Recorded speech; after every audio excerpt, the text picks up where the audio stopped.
ओम सर्वमंगल मांगल्ये शिवे सर्वसाधिके शरण्ये त्र्यंबके गौरी नारायणी नमोस्तुते। वक्रतुंड महाकाय सूर्यकोटि समप्रभा निर्विघ्नं कुरु मे देव सर्वकार्येषु सर्वदा। ओम कराग्रे वस्ते लक्ष्मी कर्मदे सरस्वती कर्मदे तू गोविंदा। वासु तो ही बाड़े ना? हाँ तो कल पांडु भैया तोरा के फोन कैले रहले ना? फोन किले रहता का? जान यहाँ मकान खरीदा या बेचे से पहले पांडु भैया के हिस्सा देवे के पड़ेला। कैसन हिस्सा का? तोहार पांडु हमके पढ़वले कि हमार नौकरी लगवले बा। ये मकान हम बैंक से लोन लेके और बीवी के गहना बेच के ले ले बानी। ये घर के बनावे खातिर बहुत तकलीफ उठावले बानी। हम केहू के एको पैसा न दे, समझ ला। लागत बहुत गर्मी बा तोरा में, उतारी का कर बे? मारे के बाद पोस्टमार्टम खातिर ले जाइल पुलिस के काम होखेला, एगो जिंदा आदमी के ना। अच्छा ये बात है। मर बे, ते मार, मारना।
जल्दी जल्दी निकलो। देखा तू लोग के केहू से डरला की जरूरत नहीं खे, तू अपन प्रोग्राम कंटिन्यू करा। Thank you sir.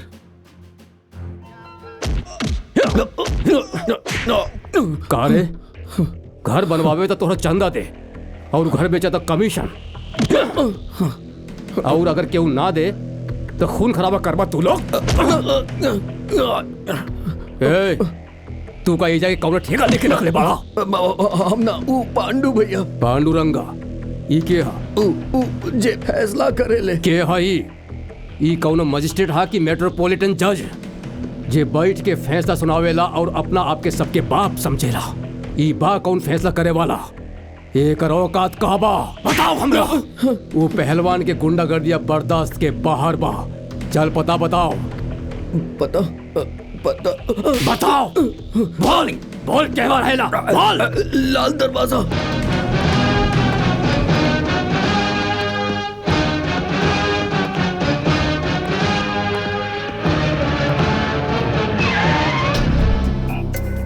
Congratulation sir, best of luck sir. आप पांडु के आदमी के अंदर कर देनी ओकरा खातिर आपके बधाई। और अब आप पांडु के अरेस्ट करे जा रहल बानी, एकरा खातिर आपके बेस्ट ऑफ लक। आप कौन? पांडु, लाल दरवाजा पांडु। हम आपके मुजरिम बानी पांडु। अरेस्ट करी हमरा के सर, अरेस्ट करी। हथकड़ी नहीं का आपके पास? हमरा पास बा, ई देखी। हमरा सुनो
ई मर्डर कैसे भइल केहू बताई हमरा के?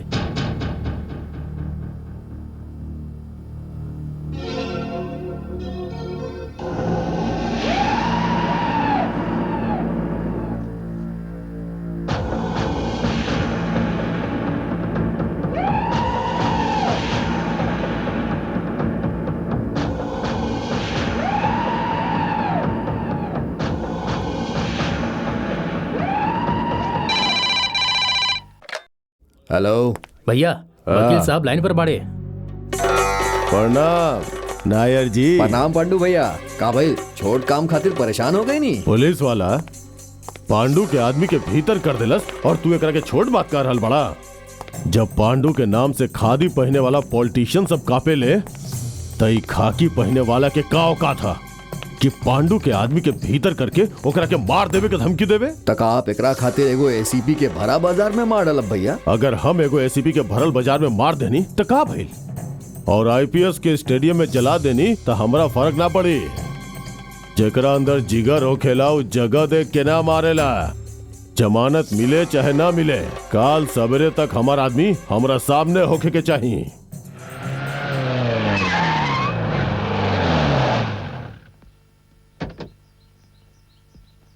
आवा।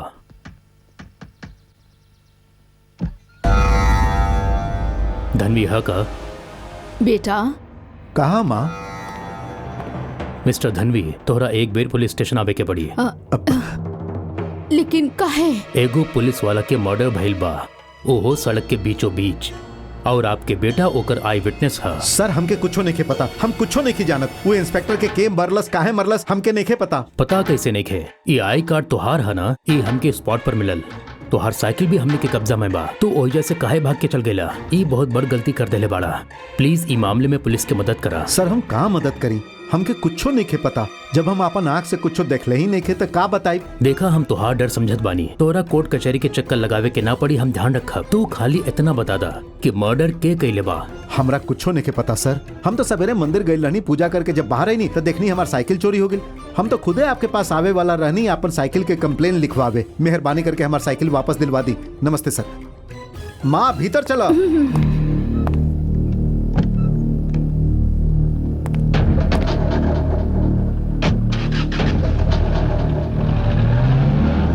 वो लोग चल गए माँ। अच्छा भाई, लोग चल गए ले। अब जल्दी से तैयार हो जा, हमने के लड़की देखे जाके बा। चला।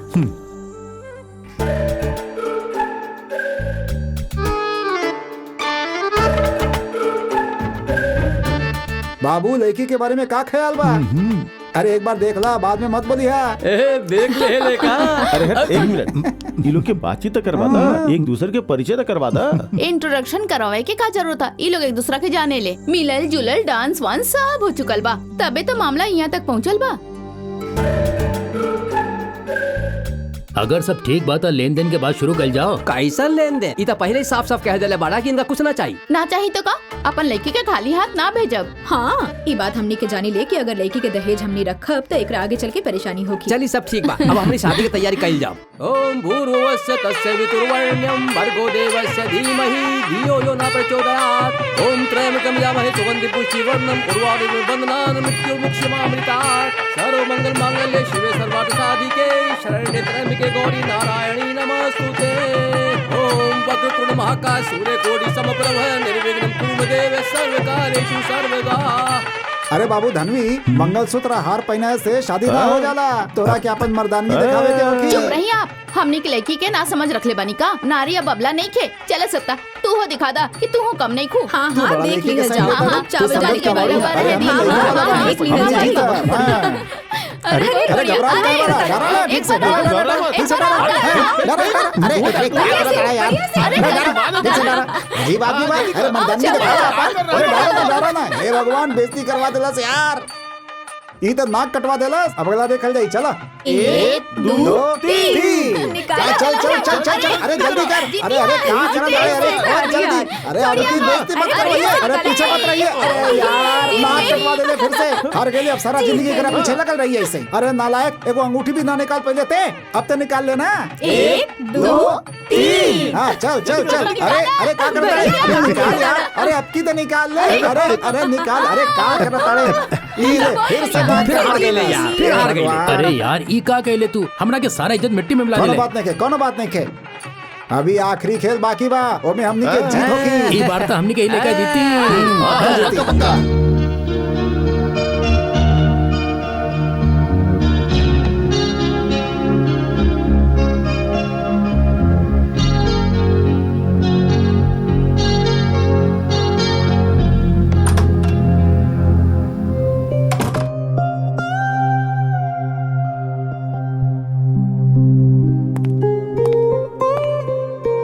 का भाई ऐसे का देख रहल बाड़ा? आज ऐसन कपड़ा तब फिर का पहनती? नया दुल्हन के अपन कमरा में पहला बार जेवर पहन के और सज सवर के रहे के चाहिए। काहे? जब तक दुल्हन सज सवर के चूड़ी खनका के बाल में चमेली के फूल ना लगाई तका तहर मूड ना बनी। यदि ना बनी त का प्रॉब्लम बा? नाइटी में वैरायटी होखेला और ई आरामदायक भी होखेला। एही से लिही पी लिही। दूध ना लस्सी बा। दूध के जगह लस्सी का है? ठंडा रही तो अच्छा रही, यही से हम लस्सी लेके आइल बानी। ली पी ली। ला तू पीला। ना हम झूठ ना पिए नी। का झूठ ना पिएबू? साथे पिए के अभी बहुत मौका आई।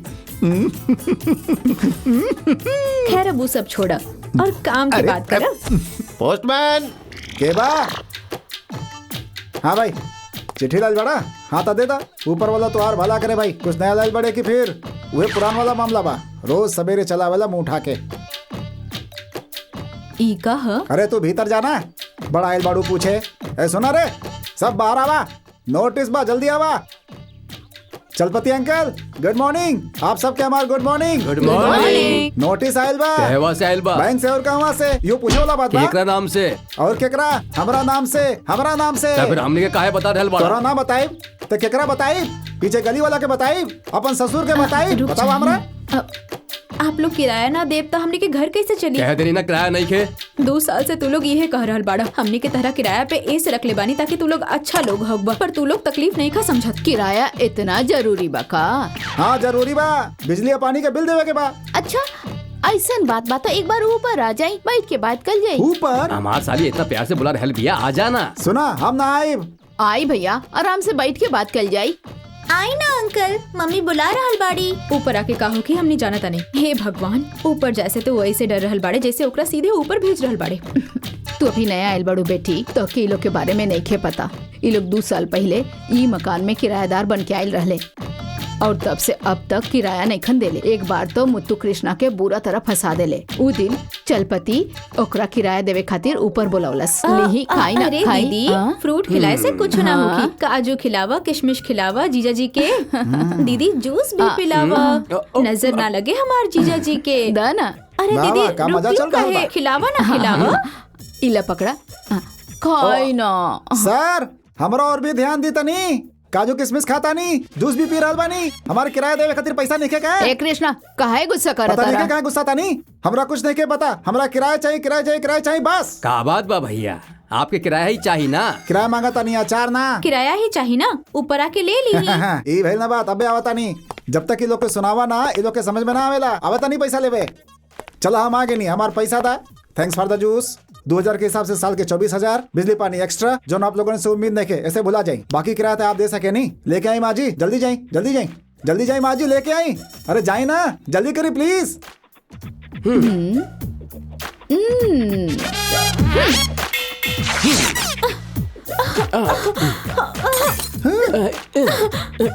अरे हम लोग कपड़ा क्या फाड़ा था नहीं? पैसा ना चाहिए का? कपड़ा खातिर कपड़ा फाड़े की क्या जरूरत अरे बा? फाटी। हम का कहनी? अब बताओ तनी। ये देखो। अरे ना, अरे ना, ऐसा मत करी। अरे नहीं, अरे नहीं, हमरा के किराया ना चाहिए। अरे ना चाहिए, हमरा के किराया ना चाहिए। अरे नहीं, चुप हो जा।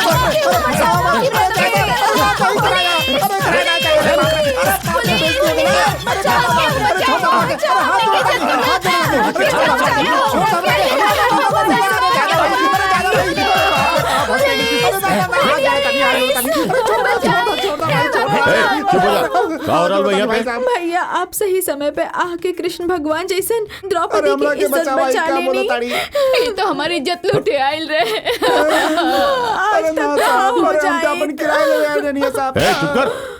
ना तो अभी शूट कर दे। हम हमनी के देश के औरत अपन जान भी दांव पे लगा सकेली, लेकिन ऐसे केहू पे झूठा इल्जाम ना लगा सकेली। और तू तो शक्ल से ही लुच्चा दिख रहल बाड़े। झूठा कहीं के। ए, ले चला के सामने। तनी डाउट बा का? ई 3 औरत पर रेप के अटेम्प्ट कैले बात है, एकरा कम से कम 21 साल की सजा तो होके चाहिए। आप अरे लोग ऐसा इतना ही मत कहले करिए। बानी, एकरा खातिर इतना ही काफी बा। एकरा एकर पूरा सजा मिली। हाँ सर। एकरा के इज्जत से ले जाए सर। हम एकरा के इज्जत देखे नहीं की चाहत। Very good. हम चाहता नहीं किसी दरिंदा के सजा मिले। चल पुलिस स्टेशन। हमरा कैसे बात करके खाली एगो मौका दी। हम आपके आगे हाथ जोड़ता नहीं। हमरा अपन माई के कसम, अपन बाप के कसम, हमरा किराया ना तू उनके चाहिए। भरोसा कैसे करब? हाँ यकीन करी साहब, अब कब्बो किराया मांगबे, कबो किराया ना मांगब। अब कब्बो पैसा पैसा चिल्लाई हम बे। ऐसन कबो ना करब। सर हमरा लागत बा कि एकरा अपन गलती के एहसास हो गइल बा, आप एकरा माफ कर दी। फिर कबो ऐसा करबा? कबो ना करब, जबान देता नहीं। ए तरह चलपति और ओकर फैमिली एकरा के डरा देलन। चला फिल्म के समय हो गइल बा, चलो चलो जल्दी ठीक बा चलो। माँ, हमने आवत नहीं।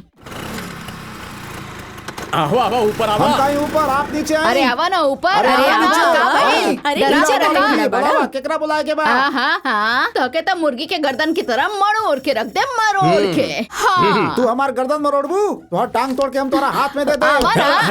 हाँ हाँ बड़ा आइले, मच्छर की तरह मसल के रख दे। तू हमरा के मसलबू। चला अंदर, चला, चली ना, इनसे बात भीतर करके चली। कोनो फायदा नहीं खे। चली। काबिल सत्या, ये हमार कमर पे चूटी कटलस। का बोलू? हम? हाँ तू। हाँ हाँ, काहे ना, हीरोइन जैसन कमर बना तो हर ही खातिर हम चुटकी काटा। वहाँ हाँ तू ही कैले बाड़े। देखा, तू फालतू में शोर मत मचावा। अकेले ना बाड़ू तू सिनेमा हॉल में। चुपचाप बैठ के सिनेमा देखा। देखी जी ये का बोल रहा ए, है। चुप रहा, सामने देखा।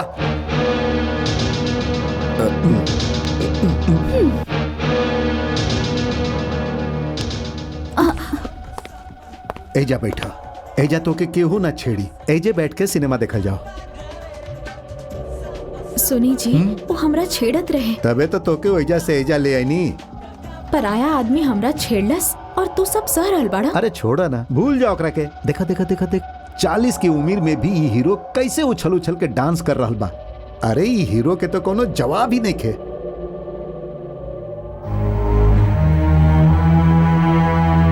माँ देखी, एगो पराया आदमी हमरा छेड़ देलस और ई उल्टा हमरा समझात बाड़े। कोनो बच्चा रही तो ओकरा के समझा देती। गुंडा रहे वो, मार पीट उनकर पेशा है। हमने के उनका से दूरे रहे के चाहिए। गुंडा हता का ओकरा ऐसे ही छोड़ दे। तू अजीब बात करत पड़ो। हमने के लड़ब तो वो लड़ी, हमने के मारब तो वो मारी। ऐसे तो झगड़ा बढ़त ही जाई।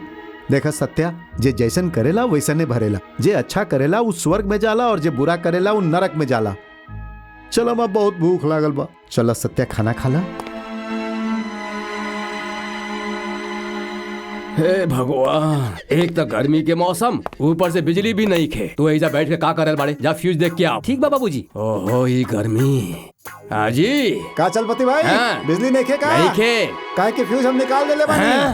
पहले बिल भरा, ओकरा बाद बिजली आई। जीजू बाथरूम में पानी नहीं खे आवत। पानी भी नहीं खे आवत। कैसे आई? पाइप हम काट देले बानी। पहले पानी के बिल भरा। कमीना कहीं के। पानी का तोहर बाप देवेला, सरकार देवेले, और सरकार ओकर पैसा लेवेले। जा बिना पानी के नहा।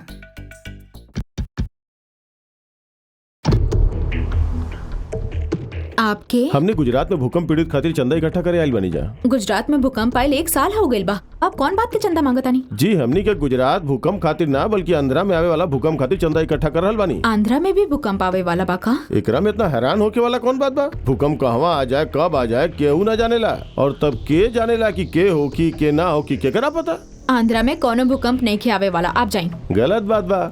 वक्त से पहले हमनी के तैयारी रखे के चाहिए। बाद में केहू मदद करे या ना करे, वो समय ना हमनी के क्लिंटन के मदद चाहिए और ना ही हमनी के कोनो बुश की जरूरत पड़ी, है कि ना? हमनी अपन बलबूता पे भूकंप पीड़ितन खातिर बंगला भी बनवाई, खाना भी देहब, कपड़ा भी उनकरा के हमनी देहब। चली अब जल्दी से 2000 रुपया चंदा निकाली, जल्दी करी। बहुत हो गए, जा लोग।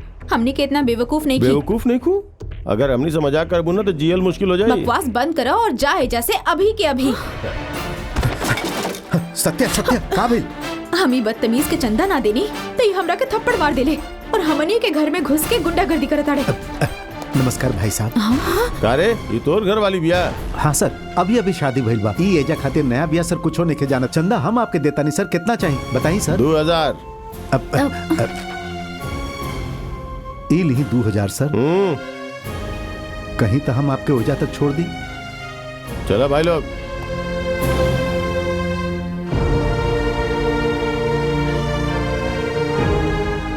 भीतर चलो सत्या।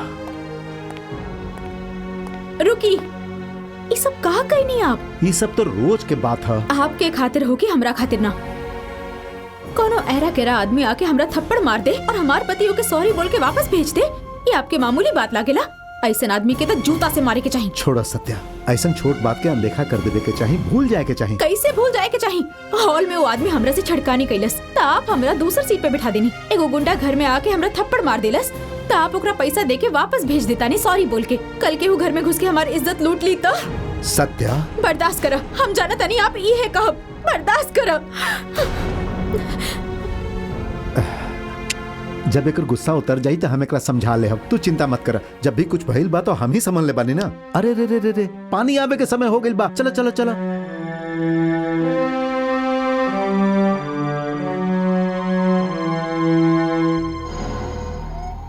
ऊ तो हमनी के रात दिन परेशान करेला और धमकी भी देवेला। कब्बो बिजली काट देवेला तो कब्बो पानी। अब ना नहाए खातिर पानी बा और ना ही पिए खातिर। बताई, एक तो गर्मी के मौसम, बिना बिजली पानी के कैसे रही हमनी के? अरे बिजली तो छोड़ी, अब तो बाथरूम जाए खातिर भी पानी नहीं खे। हमनी के घर से नीचे उतरल मुश्किल हो गई बा। वो तो हमनी के जीना हराम कर देले बा। आप ही हमनी के ए मुश्किल से निकाल सकीले। आप कही था हम घर खाली कर देता नहीं, और आप कही था हम वो मकान के मालिक बन जाई थी। का कीमत होगी वो मकान के? हमारा ख्याल से 15 लाख तो होगी ही। आप ही डील करवा दी, 5 लाख आपके भी दे दे। ओकर फोन नंबर बतावा। के बोल रहा बा? पांडू पहलवान, लाल दरवाजा। प्रणाम भैया, ठीक बानी ना? अपन भलाई चाहत अड़ा तो अपन मकान बेच दा। का कहनी? लेकिन हम अपन मकान काहे बेची? काहे कि हमरा के खरीदे के बा। पांडुआ तू 2 लाख रुपया में वो मकान सरपति के बेच रहल बाड़ा।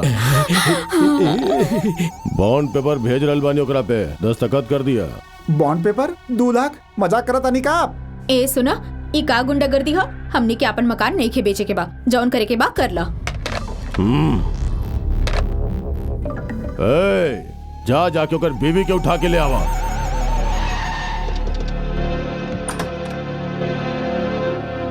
अरे बाप रे!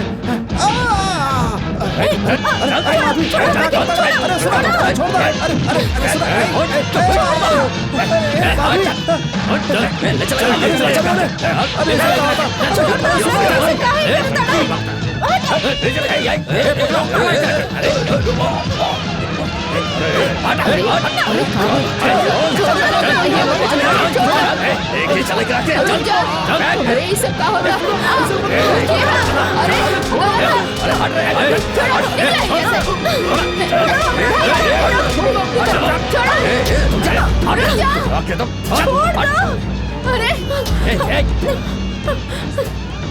मौसी मौसी गुंडा लोग हमरा पीछे पड़ गइल बाड़े। भैया कुछ करी भैया, देखी भैया, छोड़ा हमरा के भैया।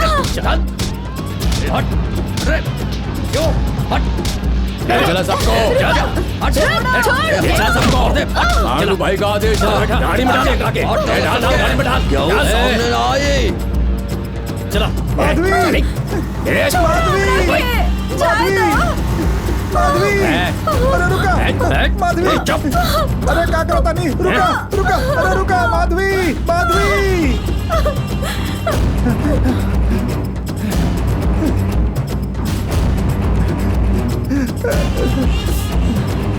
का किडनैप?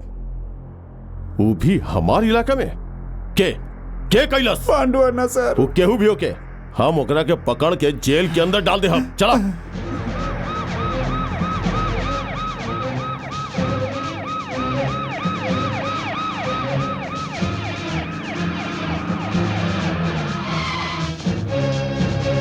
कम ऑन, सुनो, तू होने जा।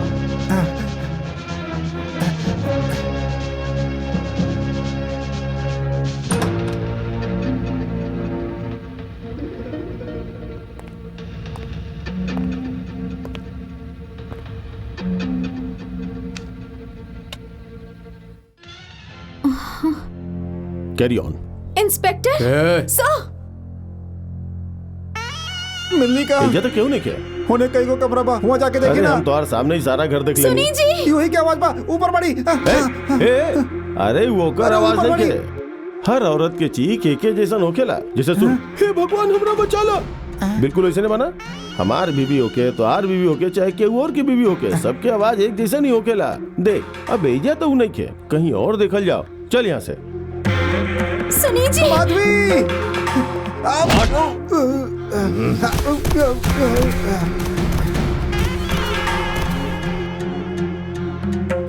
उठाई बॉन्ड पेपर और उनमें 2 लाख रुपया लिख के चलपति के नाम रजिस्टर करवा के पांडु भैया के दे दी है। फिर ले जाइए अपन बीवी बच्चा के, समझ ले।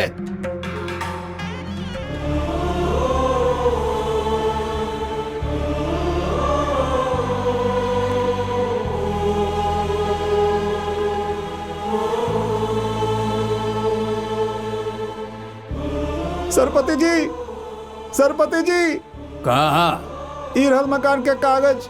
आज से ई मकान आपके।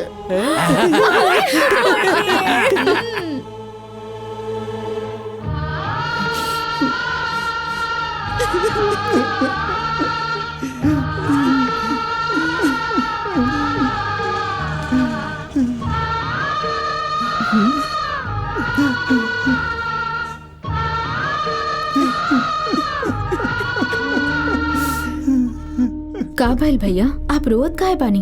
हमार बीवी बच्चा के किडनैप करके ले गए। किडनैप कर लेलस? हम उनके मकान बेचे से मना कर देले रहनी, तो गुंडा लोगन से किडनैप करवा लेला। के कैलस ये सब? इससे का फर्क पड़ेला? जब गुंडा हमार बीवी के किडनैप करे आयल रहलन, तो मोहल्ला वाला तमाशा देखत रहलन, लेकिन केहू भी ओकरा के बचावे ना आयल। केहू ना आयल।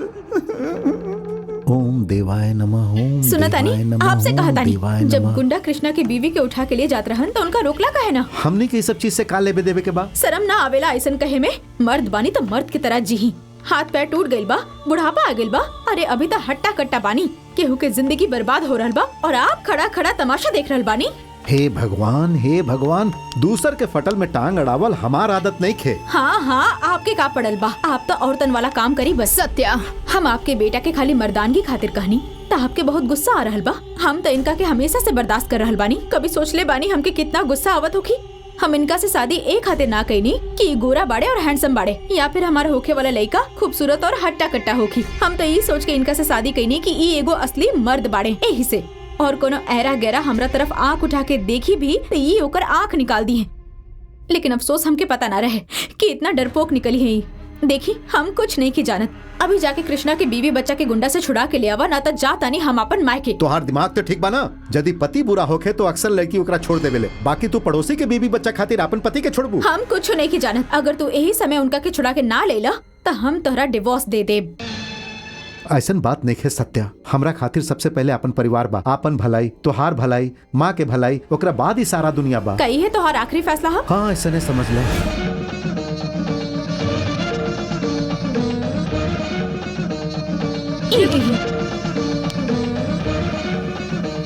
शादी से पहले कुछ और रहला और शादी के बाद कुछ और। हम सोच लेब कि हमार पति सन्यास ले बाड़े, लेकिन हमरा ऐसे नामर्द आदमी के साथ रहे के कोनो जरूरत नहीं के।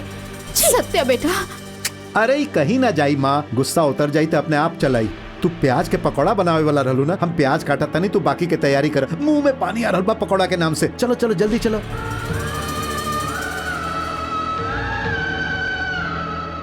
ई प्याज भी बहुत कमाल के चीज है, दाम बड़ साइज छोट। बेटा प्याज के पकौड़ा तोरा खातिर ज्यादा जरूरी बा। और ना तका माँ, यही से तो तू हमरा से बेसन मंगवले रहू। नादानी मत करा, तोहार बीबी घर छोड़ के जा रहल बिया। अरे वो जाई कहाँ माँ? तोहरा याद नहीं है कि बाबा का कहले रहलन?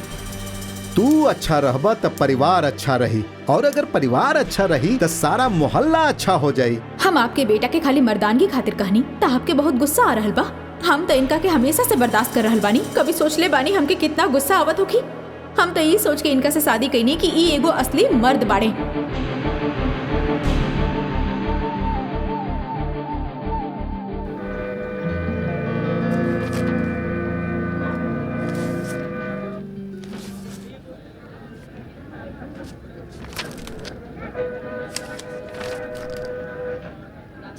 भाई साहब सिविल सर्विस खातिर भरतानी का? अरे ना भाई, ग्रुप 2 के खातिर। लंबाई 5.9 इंच, वजन किलोग्राम में, वजन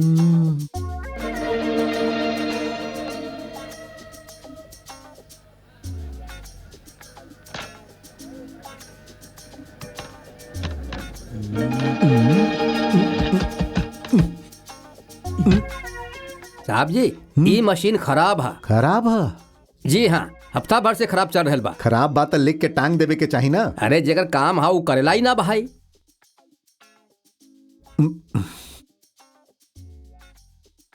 हाँ जी हाँ, सब ठीक बा, आपके काम हो जाए, हम कह देले बानी। डेफिनेटली सर। सर बात सुनी। यस बोली। सर हमार नाम धनवी है। बाहर रुआ जो 1 रुपया वाला मशीन लगेले बनी, ओकरा में सिक्का डाले के बाद हमरा पता चलल कि वो मशीन खराब बा। हमारे 1 रुपया हमके लौटा दी ताकि हम एजा से जाई। करे या मजाक हो रहल बा? जाना ताड़ा केकरा से बात करता? जाना तानी सर, आप डिपो मैनेजर बनी। बेवकूफ, हम तोरा के वेट मशीन रिपेयर करे वाला मैकेनिक लगाता नहीं। यूज दिस फेलो। हमारे 1 रुपया दिला दी, हम चल जाता नहीं। अबे एक चमाटा दे, भाग यहाँ से। हमार प्रॉब्लम सॉल्व करे के बदले तहार मुंह में जे आवत वहाँ बकत जात बड़ा। 1 रुपया खातिर तू हमरा के मरला? क्यों भाई? हाय! बस डिपो मैनेजर, डिपो पर एसटीडी वेट मशीन ठीक रहे के चाहिए, और अगर खराब होखे तो ओकरा पे नोटिस लगावे के चाहिए। 1 रुपए के सिक्का के का वैल्यू होखेला ई जाने के बाद तो बाहर जा, पता करा और तब एजा आके बैठा। बस में सफर करत समय अगर तू 4 रुपए के जगह 3 रुपया देबा तक का वो कंडक्टर एडजस्ट कर ली 1 रुपया? 1 रुपया के तू इतना छोट समझत पड़ा? वो 1 रुपया के एडजस्ट करे या ना करे, वो मशीन से हमार कोनो लेना देना नहीं खे बा भाई। सांचो में वो मशीन से तहार कोनो लेना देना नहीं खे? बिल्कुल ना। इतना छोट बात तोहरा पहले बता देवे के चाहत रहे ना। हमके माफ कर दी सर, गलती हो गई, चलत बानी।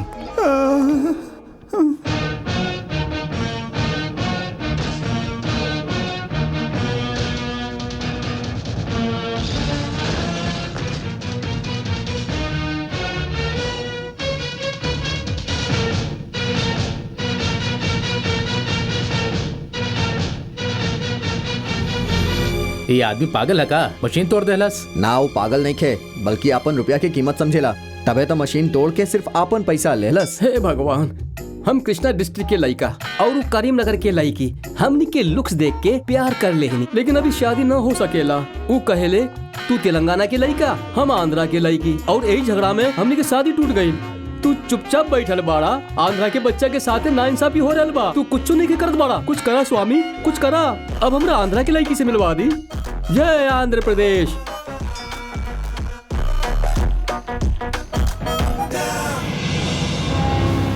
का बात है, रास्ता काहे रोक ले बाड़ा? रोड रिपेयर हो रहल बा का? गलत समझ ले, बॉडी रिपेयर करे आइल बानी। हम बानी गुडुम्बा शेट्टी। तू गुडुम्बा शेट्टी हो का चाहे Hidimba Shetty, I don't care. तू हमरा नहीं के जाना, हम सिद्धार्थ रॉय। अबे तू बहुत रुआब दिखावा ताड़े। अबे जान जेबे कि हमनी के बानी। का भैया तू ऐसे काहे घूम रहल बाड़ा? मक्खी कहाँ घूमेली? जे वो गुड़ हो खेला। चोर कहाँ रहेले? जे वो सोना त रहेला। तोरा पास जितना भी सोना बा हमनी के दे दे। नहीं, बिल्कुल ना दे हम। मार के गला से निकाल ले। 4 आदमी मिलके एगो आदमी के मारा तरह शर्म आवे के अबे चाहिए। एकरा बाद में देखल जाई, पहले मेहराबे के देखल जा।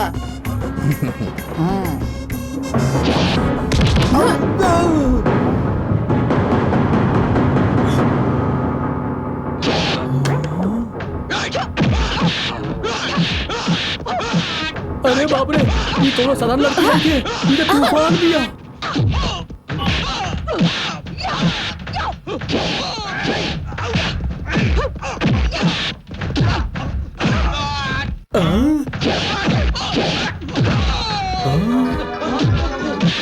अरे भागा, अरे बाप रे। Hello, hello. तुहार चोटी के एक को फूल न गिरल और तू हमारी इज्जत बचा ले लू। तुम्हारी एहसान कैसे चुकाई? ई डायलॉग तो हम औरतन बोलेनी ना। डायलॉग तो केहू बोले, डायलॉग बा। आपके नाम? मधुमिता। और तोहार? सिद्धार्थ रॉय। का तू कबो प्यार कइले बड़ा?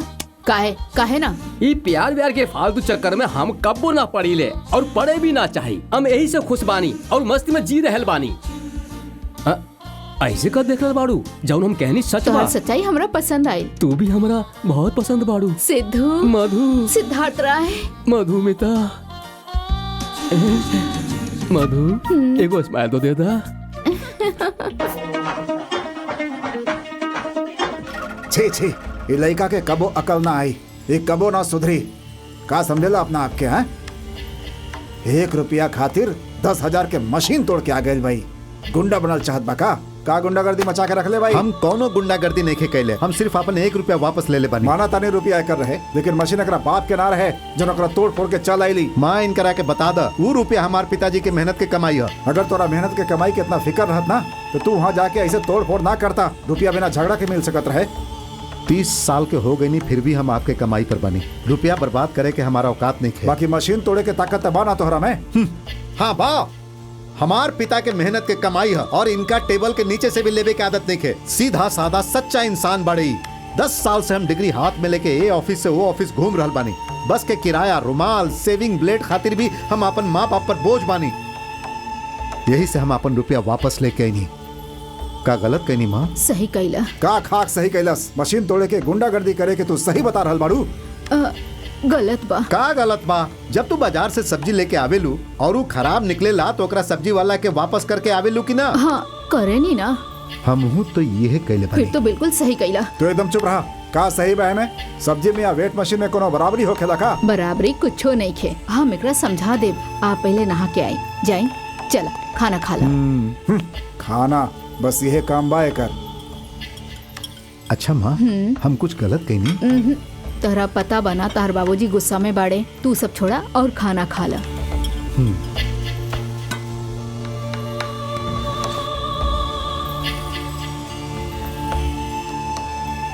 सुना बेटा, देखा ई कश्मीर के स्टोन बा। एकरा पहने से तोहके गुस्सा कम आई। का कोनो डॉक्टर कहलस? ना तो वो तो पुजारी जी कहले बाड़े। हमार सर के गर्मी कम करे के बाद हमरा 1 गिलास ठंडा लस्सी द, बाकी सब बेकार बा। ना, एकरा बारे में तू ना जानेला। तोहरा खातिर ई हर तरह से अच्छा होखी। एकरा पहिनला के बाद भी अगर हमरा गुस्सा आवत ही रही तो हमरा तोहार याद आ जाई और हम लड़ाई झगड़ा के बात छोड़ के भावुक हो जाई, वो ठीक रही। तू जौन मर्जी सोचा, ई तोहरा हर मुसीबत से बचाई। ठीक बा माँ, तोहार कहला पर हम पत्थर पहन लेतानी। मान गई हमार राजा बेटा, अब तोहरा पे कोनो मुसीबत ना आई। खाना खाला। हेलो, सत्या बोल रहल बानी। हाँ, डिस्को में बानी हम। Stop it. एजा के इंचार्ज के बा सर आखिर बात का बा सर? कमिश्नर साहब एकरा के बंद करे के ऑर्डर देले बाड़े। ई का कर रहल बानी? ई कैसन अजीब ऑर्डर बा सर? ऑर्डर तो ऑर्डर होखेला, ओकरा खिलाफ गैल तोहार खातिर कानूनन जुर्म होखी। ये हमार ड्यूटी है, दैट्स ऑल। एकरा बंद करे के का मतलब? लोग के एजा रोजगार मिलेला ना। स्टूडेंट लोग और कहाँ जाइए? एंजॉय करे खातिर एजा ही है ना। सलमान खान से चिरंजीवी तक और ऐश्वर्या सिमरन से सब लोग एजा आवेले। पहले जाके अपन कमिश्नर साहब से कहा कि ई लोगन के जाय से रोके। देखा, कोनो बहस न करा। सुना, कल सवेरे तक ये डिस्को बंद हो जाए चाहिए, ना तो हम एकरा सील कर देब। चला। ई तो ज्यादती है, अत्याचार है। Police commissioner, police commissioner. भगवान, ऐसन करी कि अंगूठी देखते ही ओकर गुस्सा ऐसे शांत हो जाए जैसे उबलत दूध में पानी। ओकर ध्यान रखा भगवान, ओकर गुस्सा हरदम शांत रहे। माँ, अब हम समझ गए नी कि हमके नौकरी काहे नहीं मिलत। काहे नहीं मिलत? तोहरा वजह से। हमरा वजह से? और न तका तू भगवान से हमेशा यह कहत रहलू कि हमार गुस्सा शांत हो जाए, ये कबो न कहलू कि हमके नौकरी मिल जाए। तू उनका से जे मंगबू उहे दिहन ना, काम के चीज तो मंगबे न करेलू। देखा बेटा, अगर तोहर गुस्सा शांत रही ना तो तू हर मुश्किल सवाल के जवाब देबा और अच्छा से अच्छा नौकरी हासिल भी कर लेबा। ए हमार भगवान, तोहार नौकरी तो भगवान भी ना लगवाई। एकरा कहा इंटरव्यू से पहले हुडको के चेयरमैन साहब से मिल के जाई। बहुत बढ़िया। का आपके चेयरमैन राहुल सिफारिश सुनी? एकरा समझावा, हमरा ही कहे पर इंटरव्यू कॉल आयल बा एकरा। हाँ, तो वह सिफारिश पर हमार नौकरी भी लगवा दी और ये भी करवा दी कि घर पर बैठल बैठल महीना के तनख्वाह भी मिलत रहे। फिर इंटरव्यू पे जाए की जरूरत का बा? एकरा कहा बकवास ना कैल करे। हम एकरा कौन केहू के पैर पकड़े खातिर कह रहल बानी? एकरा खाली ये कहे के बा, ये हमार बेटा बा, बाकी सब कुछ वह संभाल लिहन। हमरा केहू के सिफारिश की जरूरत नहीं खे। डिग्री में 70% और पीजी में 80% मार्क्स कोनो चेयरमैन की सिफारिश पर नहीं खे आई। ये कोनो रिजर्वेशन कैंडिडेट नहीं खे कि एकरा बुला के नौकरी दे दहल जा। इनकरा से पूछा कि ये कौन रिजर्वेशन कैंडिडेट रहलन? मेहनत से ही नौकरी हासिल कैलन ना, बिना सर पैर के बात मत करा। आजकल रिजर्वेशन कैंडिडेट के भी बिना रिकमेंडेशन के नौकरी ना मिलेला। हमके नौकरी पाए खातिर केहू के सिफारिश की जरूरत नहीं है। माँ हम चलत नहीं।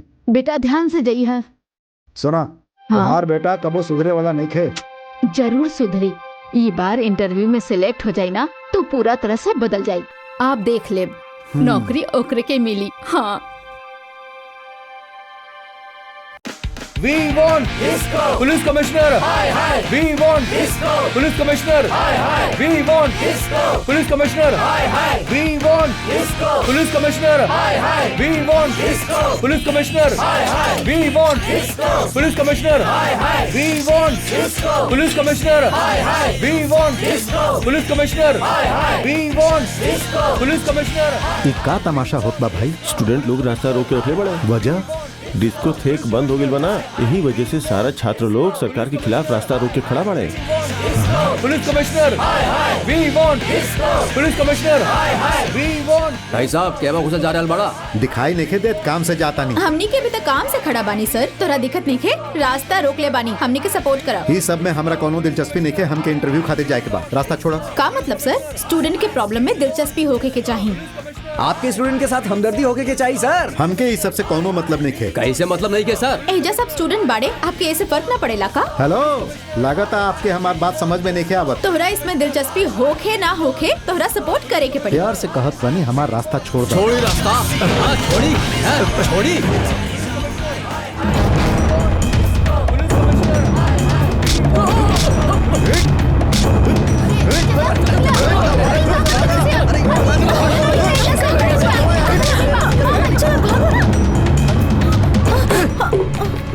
तू लोगन के अपन मोट पर्स और देह पर चढ़ल चर्बी के कम करे खातिर डिस्को चाहिए।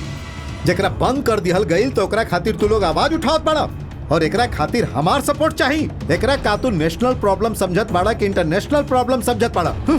इंटरव्यू देला के बाद वापस हम यही रास्ता से गुजरब। अगर तू लोगन में से केहू एजा दिखी तो बहुते मारब। हम एकरा छोड़ब ना। फ्रेंड्स, एकरा कैसे सबक सिखावे के बा हम अच्छा तरह से जानी ले।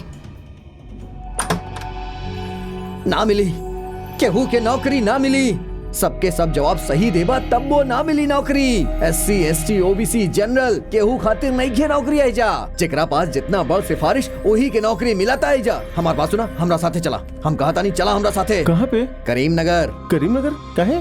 कोनो इंडस्ट्री लग रहल बा का? ना, करीमनगर के पास घना जंगल बा। जंगल में गुफा हा, गुफा में बड़बड़ डाकू, डाकू के पास बंदूक बा। तब भाई लोग हमार माना कलम छोड़ा और बंदूक उठावा। डिस्कियाओ डिस्कियाओ अब डिस्कियाओ डिस्कियाओ और डिस्कियाओ डिस्कियाओ डिस्कियाओ डिस्कियाओ और डिस्कियाओ डिस्कियाओ डिस्कियाओ डिस्कियाओ डिस्कियाओ। Next Dhanvi. Dhanvi. Good morning sir. Morning morning, coming. तोहर नाम? धनवी सर। बैठ जाई। थैंक यू सर।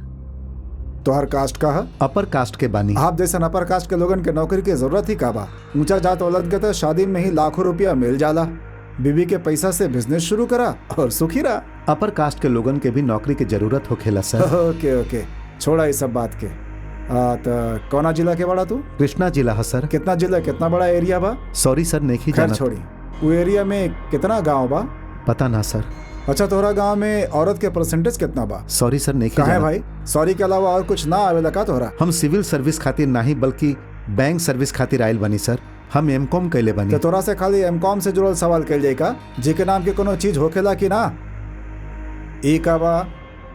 पंखा सर। ये पंखा क्लॉकवाइज घूमेला कि एंटी क्लॉकवाइज घूमेला? क्लॉकवाइज घूमेला सर। पंखा कैसे घूमेला? ई एमकॉम में पढ़ले रहला का? जी ना सर। बीकॉम में पढ़ले रहला?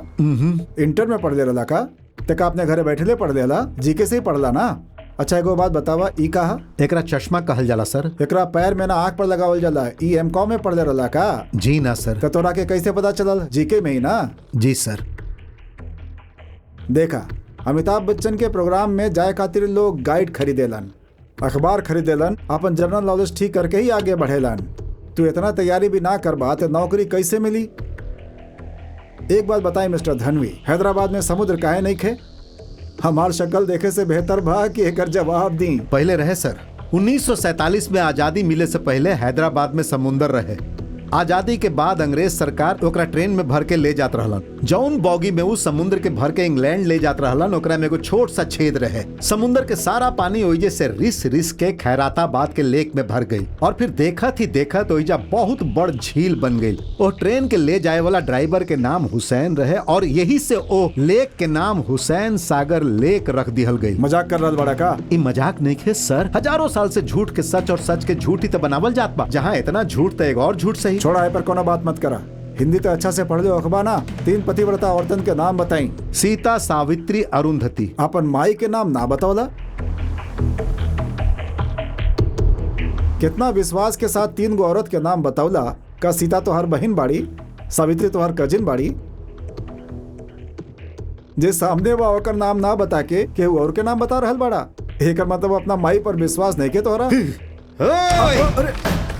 हमार माँ पे लाग लगा पड़े। आज तू हमरा से बच ना पाइबे।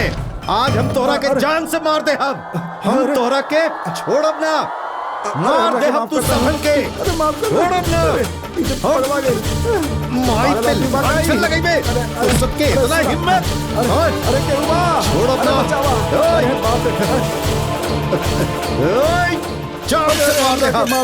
माफ कर दा। अरे कमीना लोग, हम एमकॉम कैले बानी। मैथ्स के बारे में पूछो हम सब बताई। ट्रायल बैलेंस के बारे में पूछो ओकरो जवाब दे। एकरा बदले फालतू सवाल करत बड़ा के हैदराबाद में समुंदर काहे नहीं खे? सलमान खान शादी काहे न कैलस? चंद्र बाबू के दाढ़ी अच्छा लागेला कि ना? ये सब फालतू सवाल मत करा। अपर कास्ट वाला हमेशा अमीर और लोअर कास्ट वाला हमेशा गरीब ना हो खेला। इस देश में हजारों लाखों लोग हाथ में डिग्री लेके खाली पेट नौकरी की तलाश में लागल रहेलन। बड़ बड़ जात के लोग भी रेड्डी, राजा, चौधरी, नायडू जौन गरीब बाड़न, उनकर खस्ता हाल बा। खाली तू लोगन के वजह से उनकर हालत खराब बा। हे, जौन नौकरी तू लोग ऑलरेडी बेच चुकल बड़ा, ओकरा खातिर इतना नाटक कहाँ है?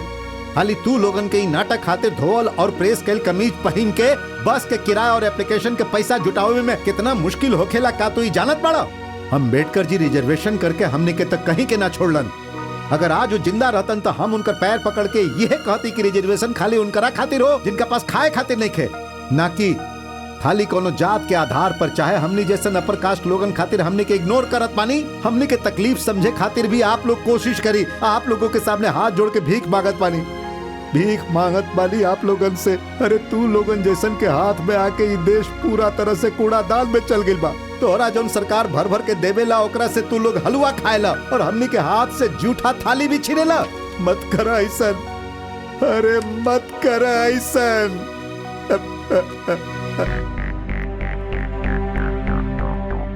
ये अंगूठी तोहार बेटा के हा? जी हाँ। आम तौर पर गुस्साए लोग जंगल में रहलन, तोहार बेटा तो फिर भी शहर में रह रहल बा। यह देखे के बा कि वो कितना बड़ा धुरंधर बा। का भाई इंस्पेक्टर साहब? का भाई पूछ रहल बड़ा?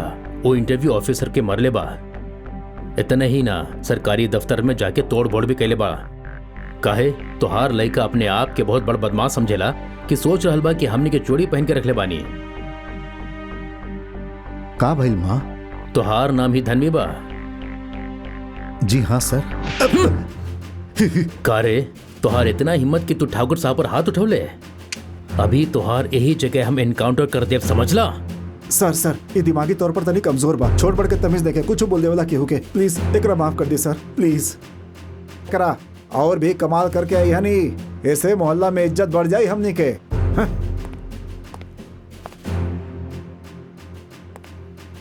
माँ ये फाइल पकड़ा।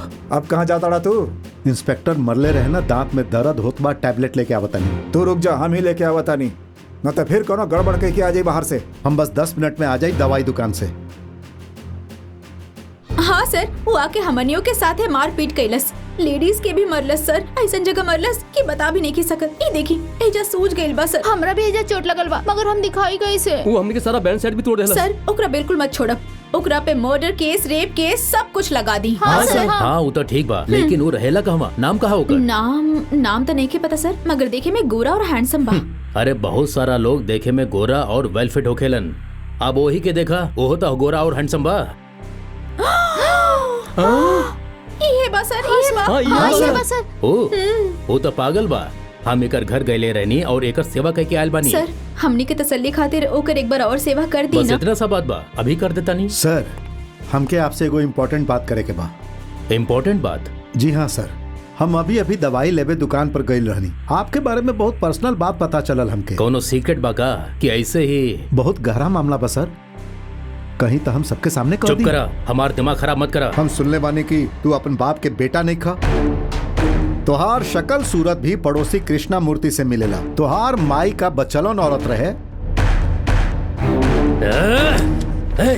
का कहले तू? तोहार दम खाल उधेर दे।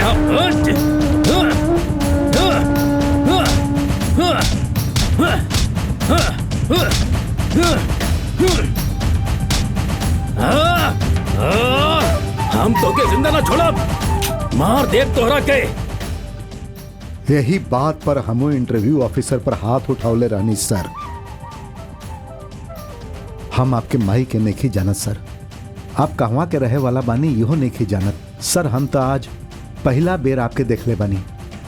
आपके पास इंस्पेक्टर के नौकरी बा, हर महीना आपके सैलरी मिल जाला, रहे खातिर सरकारी मकान बा, घूमे खातिर गाड़ी बा।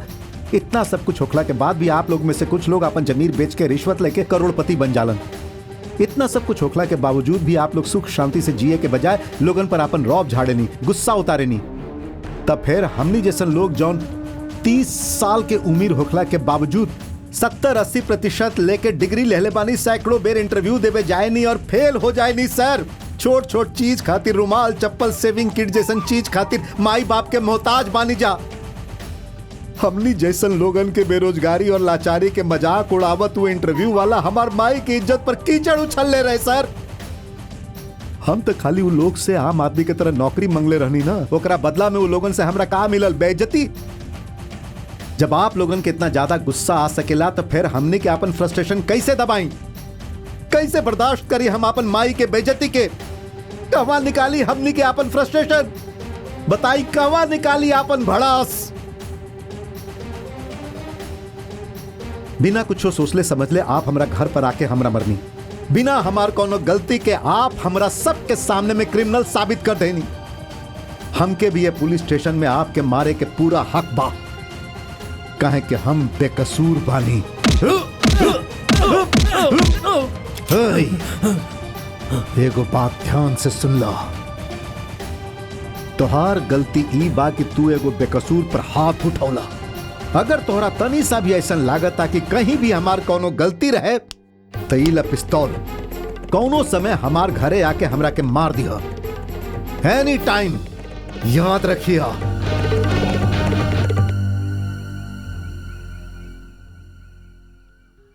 का बात बा, बहुत दिन से सत्या नजर नहीं के आवत, पता ना। वो देखो मैडम ओइजा बैठल बाड़ी। ओ चलो चल के देखल जाओ। ये सत्या अकेले बैठ के का सोचत तारू? बस यह सोचत हो कि वो अजनबी के खिलाफ पुलिस वालन एक्शन काहे ना ले ले। सही कहानी ना? चाहे जे भी होके हमके ओकर पता कोनो हालत में चाहिए। काहे खातिर? पुलिस वाला कुछ ना कइले तब गुंडा भेजबू ना, डैडी के भेजब। वो काहे खातिर? लड़ाई करे खातिर ना, शादी खातिर। हाँ, हमके ओकर बर्ताव पसंद आइल, ओकरा में कोनो तो बात बा, यही से हम ओकरा से शादी कइल चाहतानी। अभी हम अपन पापा से ओकर पापा से बात करे के कहतानी। हेलो, हाँ बोला था नहीं, का कहला? हम अभी पहुंचा था नहीं। मिस्टर मूर्ति, आपके लड़का पागल है का? ये पागल जैसन बर्ताव कर रहल बा जेकरा से सब लोग परेशान हो चुकल बाड़े। का आपके पता बा लेडीज के साथे हाथापाई, इंटरव्यू ऑफिसर के साथ मारपीट और जॉन पुलिस ऑफिसर केस देख रहल बा ओकरा धमकावेला। ये तो जानेला अगर एकरा एनकाउंटर में खत्म कर दिल गए तो ओकर कौनो सुनवाई ना होगी। ऐसन फ्रस्ट्रेटेड कैंडिडेट ही कलम फेंक के जंगल में जाके बंदूक उठावेलन और ओकरा बाद कोनो नदी नाला जंगल में बिना मौत मारल जाले, तब उनकर लाश भी देखे वाला केहू ना हो खेला, लावारिस मौत हो खेला उनकर। देखी सर, हम आपके जानी ले, हमनी के आपसे अच्छा ताल्लुकात बा, यही से हम आपके एडवाइस दे रहल बानी कि आप अपन बेटा के कोनो तरीका से एगो अच्छा रास्ता पर ले आई। थैंक यू सर।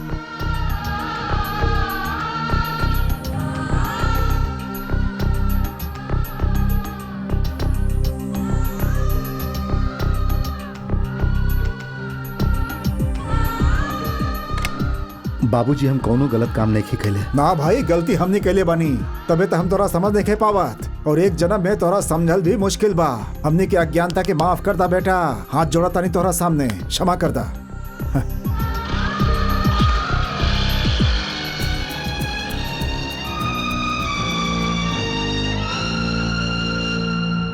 अच्छा, तू वो तेलंगाना से बाड़ू? हाँ, तेलंगाना के वीणा वानी हम, वीणा। अच्छा कक्का, हमरा ई वीणा बजाए के चांस मिली? जब धुन बजे बना तो बहुत सारा राग निकली। तोहरा भीतर तेलंगाना खातिर कौनो फीलिंग नहीं खे? हमरा में सिर्फ प्यार के फीलिंग बा और कोनो फीलिंग नहीं के। सिद्धू, मधु, सिद्धू, मधु, सिद्धू, सिद्धू, मधु, मधु।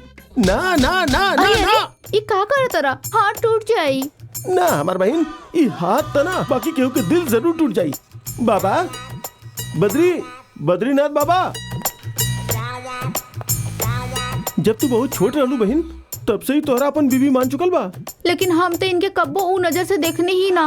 जब हम छोटा रहनी ना तो ये हमरा के अपन गोद में उठावत रहले, हम लहंगा पहनत रही तो लुंगी पहन के हमरा साथे खेलत रहन, तब हमरा इनका खातिर कोनो एहसास ना रहे। हम तो इनका बाबा के जैसन देखिला और बद्री नाम से तो भगवान जैसन फीलिंग आवेला। बाबा, बाबा, बाबा, दरवाजा खोली बाबा, बाबा, दरवाजा खोली। बाबा, कहाँ बाबा, कर दरवाजा खोली। दरवाजा खोली बाबा, बाबा, दरवाजा खोली। अरे क्या होता? जी अंदर से दरवाजा बंद कर लेने पड़े, ना जाने कहाँ भेजे होके वाला बा। बाबा, दरवाजा खोली। दरवाजा खोली। दरवाजा खोली। बाबा, दरवाजा खोली। अरे दरवाजा खोली। दरवाजा खोली। जल्दी करिए। बाबा, दरवाजा खोली। दरवाजा खोल दी। दरवाजा खोली बाबा। ये क्या कर रहल बानी आप? मर जा रहल बानी का? हमनी के साथ ऐसा नाइंसाफी काहे कर रहल बानी? मधु के बिना हमार जिंदगी सूखा पत्ता के समान बा। जब वो पैदा भइल त हमार दिल में प्यार पैदा भइल रहे, जैसे जैसे वो बड़ भइल हमार प्यार बढ़त गई। जब वो साड़ी पहनल शुरू कैली तो हमार प्यार और बढ़ गई। अब बिना मछली के तालाब होके चाहे बिना फर्नीचर के घर, लेकिन बिना मधु के ही बदरी के जिंदगी नहीं खे, नहीं खे, नहीं खे। ए लड़की, कुछ तो ही बेचारा पर तरस खा। देख बेचारा तोर खातर आपन जान देत रहे। अरे अब तो मान जा। शादी से पहले अपन पति के मरबू, कितना प्यार करेला तोहरा। तो के इनसे शादी करेगा पड़ी, समझ लू तू? हाँ, रुका। हम हम सिद्धू के प्यार के कुर्बानी देके बद्री से शादी करे खातिर तैयार बानी। मिल गईल बदरी के मधु मिल गईल। आय हाय हाय जीजा जी हाँ? तबे से हम आपके सूंघे की कोशिश कर रहे बानी, लेकिन आपके जैसे किरोसिन की बदबू नहीं अबे क्या पगला, वो केरोसिन ना रहे तो फिर पानी रहे। हाँ? वो रंगीन पानी खातिर डल्ले रहनी ताकि मधु मान जाए। जाके अपन बहन के शादी की तैयारी करा जा। चल जाइए से हमरा से सवाल करा था, हमरा पास बहुत ट्रिक बा। हाँ?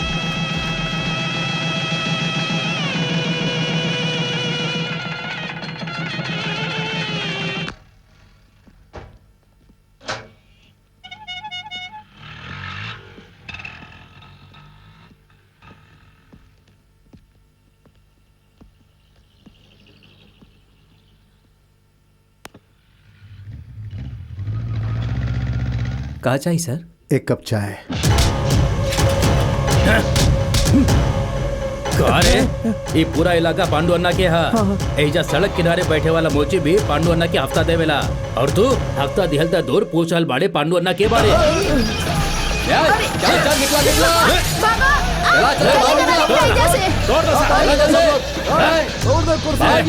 सब उठा के बाद कुछ बचे के ना चाहिए। अरे तोरा क्या अलग से समझावे के पड़ी का? चाय पी के चल जाए।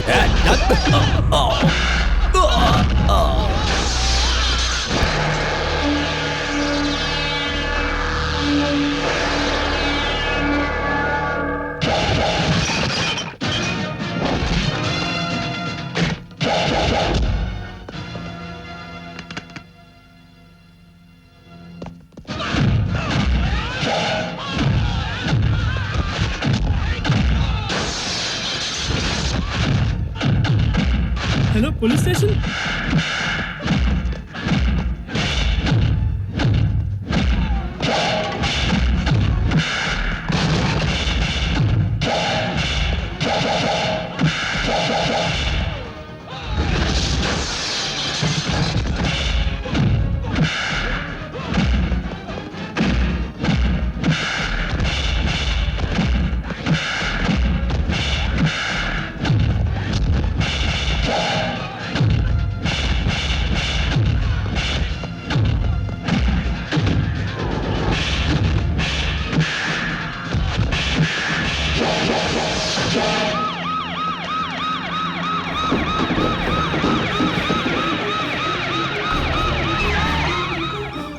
हटा, पीछे हटा।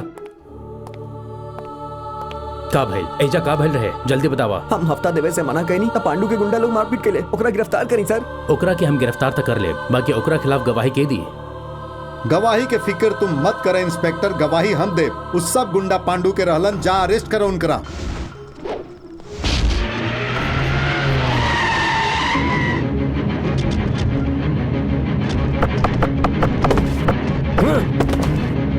के बा? अरे का हो रहा है यहाँ? के बा तू लोग? अरे हो जाओ करा की अरे ये सब का हो रहा बा? अरे अरे काहे करता नहीं सर? अरे हमारी बात सुनी। अरे कहाँ बात और बेटा? घर पे नहीं खे। का रे तोर बेटा अपना आपके बड़का गुंडा समझे लगा? आखिर बात का बा का भाई आप ठीक बानी ना? यही तरह हमने के आदमी एगो के पिटाई कैला तो तोर लड़का गवाही देवे खातिर थाना पहुंच गई। अपन बेटा के अच्छा से समझा दे कि पांडु पहलवान से पंगा मत लेवे। अगर फिर से गवाही देवे गई तो ओकर लाश के पहचाने वाला भी केहू ना मिली। आइल बात समझ में? चला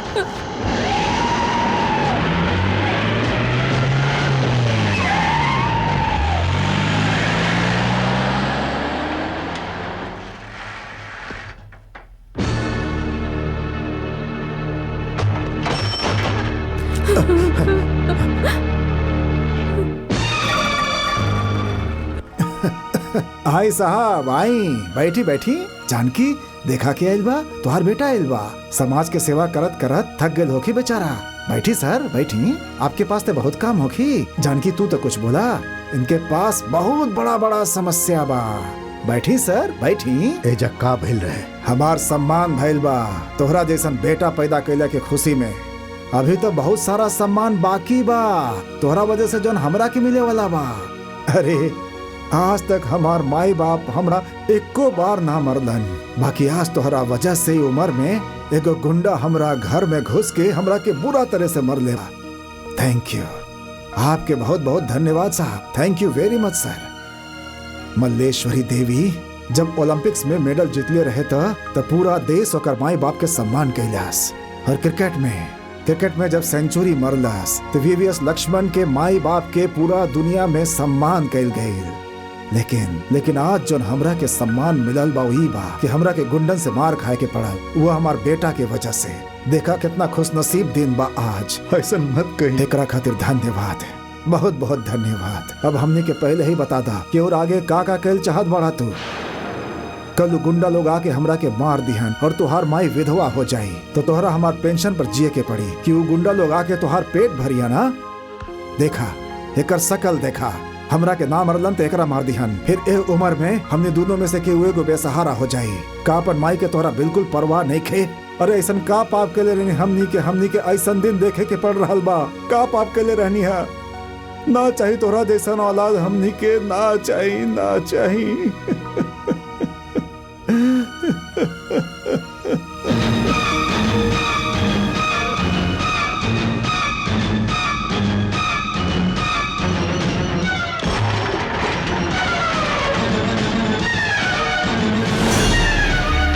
लक्ष्मण के तू अरेस्ट कैला कि ना?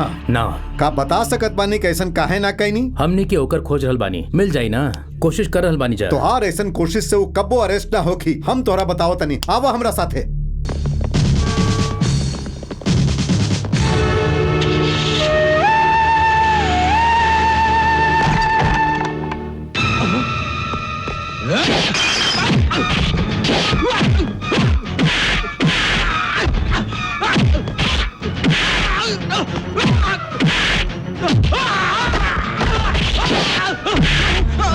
बैठाई एकरा गाड़ी में और कोर्ट में एकरा खिलाफ हम गवाही दे। अब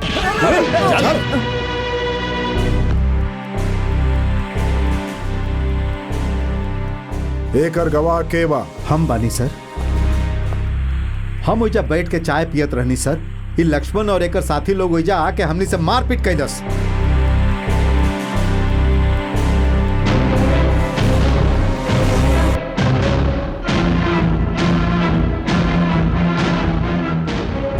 गवाह के बयान के मुताबिक ये अदालत लक्ष्मण नाम के गुंडा के 30,000 रुपया जुर्माना और 8 महीना के बामुशक्कत सजा सुना रहल बा।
धनवी, डीसीपी साहब आयल बाड़े।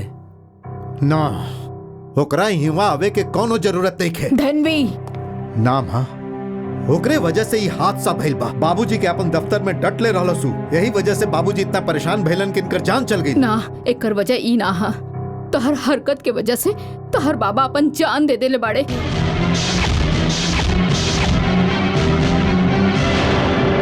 तोहर जिद के वजह से तोहर जान बचावे खातिर उ अपन जान गवा देले। ला पढ़ ला।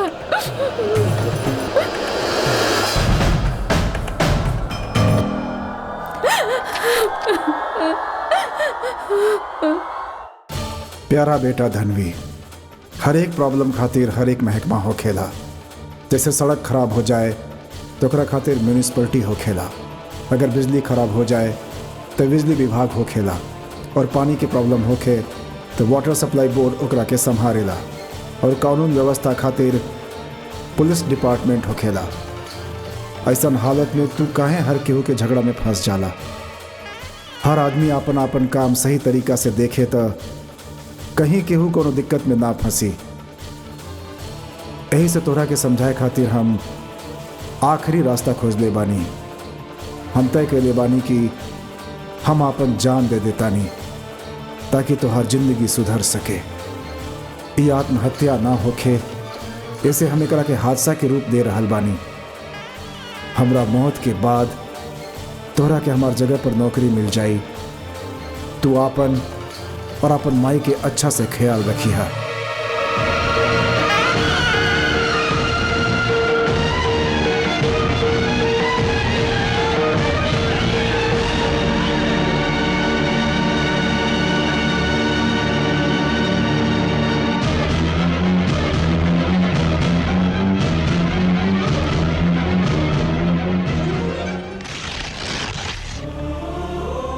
बहुत बड़ त्याग कैलन बाबूजी।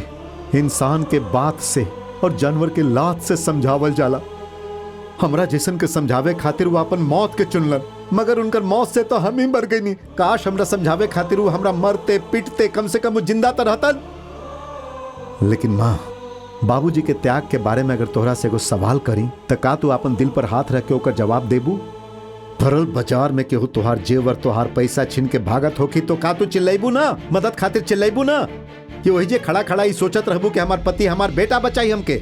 यदि बाबा के उसूल पर जिंदगी गुजारे के बाद केहू केकरो माँ बहन के ना बचाई, बीच रास्ता में पड़ल पत्थर चाहे कांटा हमनी के ना भी लागे तो हमनी ओकरा रास्ता से हटा दिहेले। जब कोनो भूखा अगर तोरा से खाना मांगेला तो तू ओकरा खाना देबेलू, भगावेलू ना।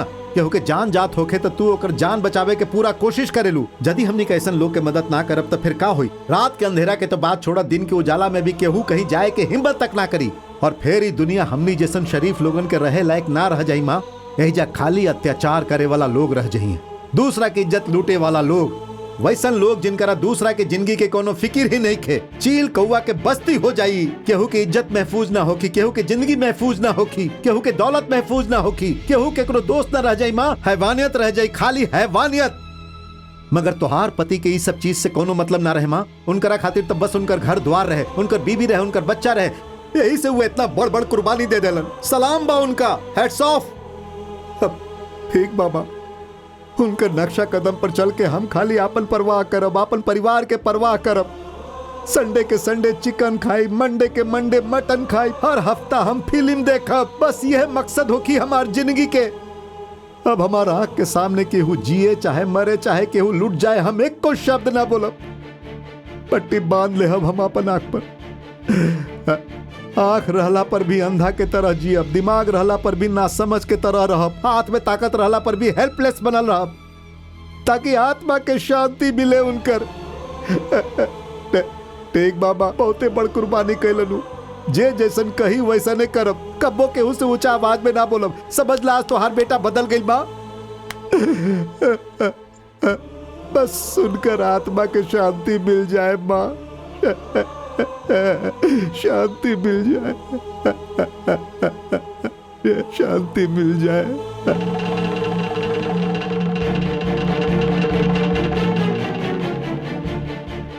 का माँ, पकौड़ा के सारा सामान हमरा से ही तैयार करवाइबू? आके कढ़ाई में तेल डाला, हमरा भूख लागल बा। अरे पकौड़ा के छोड़ा, हम तोरा खातिर कुछ बना के देता नहीं। तू जाके पहले कृष्णा के बीबी बच्चा के बचावा। का बात करत बाड़ू माँ? वो हमार परिवार थोड़े बाड़न के हम जाके बचाई? ना बेटा, पड़ोसियन के मदद कईल हमनी के सबसे बड़ा फर्ज होला। एक बार फिर से सोच ला माँ। अरे तू ही तो कश्मीरी पत्थर के अंगूठी पहने ले रहलू कि हम केहू से झगड़ा ना करी। वो हमर बेवकूफी रहे, वो हमके तोहर बाबा खातिर करे के पड़ल। जितना दिन घर चलावत रहनी, सिर्फ अपन पति के बात सुन सुन के अपन आँख बंद कर ले रहनी। हम अपन खुद के सोच खो देले रहनी। अब हम ही तोहके कहतनी बेटा, अपन स्वार्थ खातिर जिए से कहीं बेहतर बा दूसर के मदद करत मर गईल। हाँ बेटा हाँ, तोहर बाबा के अहम और हमार ममता तोहर जिंदगी के रास्ता ही बदल देलस। हमरा माफ कर दे बेटा, माफ कर दे ना। हाँ बेटा हाँ, तू अपन जिंदगी जिया, बाबा के जैसन जिंदगी मत जिया। तू बनावटी जिंदगी मत जिया बेटा। जा वो माँ बेटा के बचा ल, जा उनके बचा ल बेटा। माँ जी हम जा रहल बानी। कहवा जा रहल बाड़ू? माए के जा रहल बानी, तलाक खातिर तैयार रही। हे, हम पड़ोसी के बीवी बच्चा के छोड़ाए जा रहल बानी। वापस लौटब तो तोहरा गला में मंगलसूत्र होखे के चाही।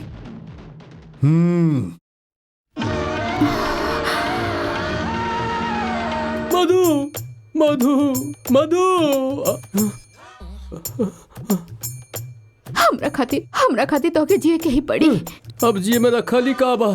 जिंदगी बस के खाली सीट के तरह नजर आवेला। हमार कलर टीवी जैसन जिंदगी अब ब्लैक एंड व्हाइट टीवी हो गईल बा। तोहार मुस्कुराहट के बगैर हम कैसे जी मधु, कैसे जी? बतावा मधु, बतावा मधु, बतावा कैसे जी?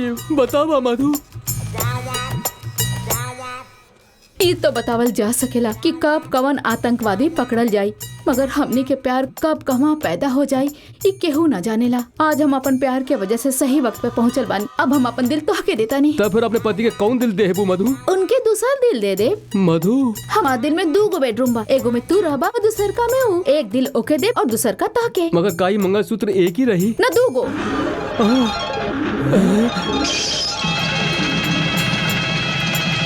मधु सिद्धू मधु सिद्धू मधु माय डार्लिंग मधु। दो मंगलसूत्र, 2 पाउडर, 2 लिपस्टिक, 2 कंगन तो हो सकेले, लेकिन एगो औरत के गला में एक ही मंगलसूत्र होके के चाहिए। हमरा पास 2 गो लिपस्टिक बा, 2 गो पाउडर, 2 गो साड़ी बा, तो 2 गो दिल भी तो हो सकेला ना? अरे रे रे रे, ये कैसे हो सकेला? जैसे एगो जेब में 2 गो सिक्का रह सकेला, उसे हमार भी 2 गो दिल हो सकेला। एक में वो, दूसर का में तू। चुप रहा, ये बदरी लुच्चा के सर फोड़ दे। तमीज से बात करना तो तलाक दे दे। ओकर नाम है सिद्धार्थ राय। चुप रहा, राय वाय चाय वाय वो कुछ भी होके हम ओकरा के देख ले।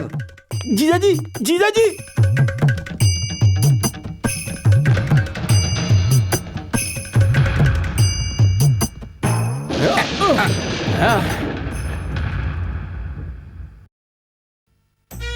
तोरा पता नहीं कि हम के बानी? बद्रीनाथ। और तू जानेला हम के बानी? सिद्धार्थ रॉय। का देख के हमार बीवी तोरा से प्यार करेली? हमार मन देख के बद्रीनाथ। अगर ऐसन बात हम भी देखे चाहब। कैसन बात तोर दिल? ये आँख से देखे वाला चीज नहीं खे, सुने वाला चीज बा का? ये सिर्फ मन के ही नजर आए वाला मन बा। तोरा दिल के हम 7 फेरा लगा के अपना घर ले आइल बानी। वो कौनो गाय भैंस नहीं कि 3 गांठ बांध के अपना लेहला। वो हमार पत्नी बिया। हमार पत्नी हिया। हमार बिया। हमार बिया। अरे हमार हिया। अरे तू प्यार के बारे में का जानेला? प्यार सोना बा, प्यार चांदी बा, प्यार तांबा बा, प्यार के निशानी ताजमहल बा, प्यार के निशानी 4 मीनार बा। सिद्धू 4 मीनार प्यार के निशानी नहीं है भाई। वो सुनत बा। प्यार के बारे में तू कुछ न जानेला। प्यार फूल देखे केहू के आपन बस में कैल नहीं खे। पार्क में बैठ के मूंगफली खाइल भी नहीं खे, बल्कि बाजार में भुजा खात घुबल बा। अरे भाई उठा। जब तक तू माफ न कर हम तोर पैर न छोड़ा। भला भाई लोग में कैसन माफी? भैया अब तक हम समझत रहनी कि प्यार अंधा होकेला, मगर आज पता चल गई कि प्यार अंधा होके भी सब कुछ देख सकेला। आप हमार आँख खोल देनी। अब हमार जिंदगी के ज्ञानोदय, चंद्रोदय, सूर्योदय सब हो गई बा। भैया आज से सिर्फ तोहर बिया भैया। अब एकरा पे सिर्फ तोहरा अधिकार बा। अगर ऐसन बात है भैया तो अपन बदल मंगलसूत्र भी खोल दा। हाँ काहे ना, हम एकरा अपना हाथ से ही खोलब। इला भैया, आज से तू दोनों अपन खुशहाल जिंदगी बसर करा। हमार दुआ तू लोग के साथ बा।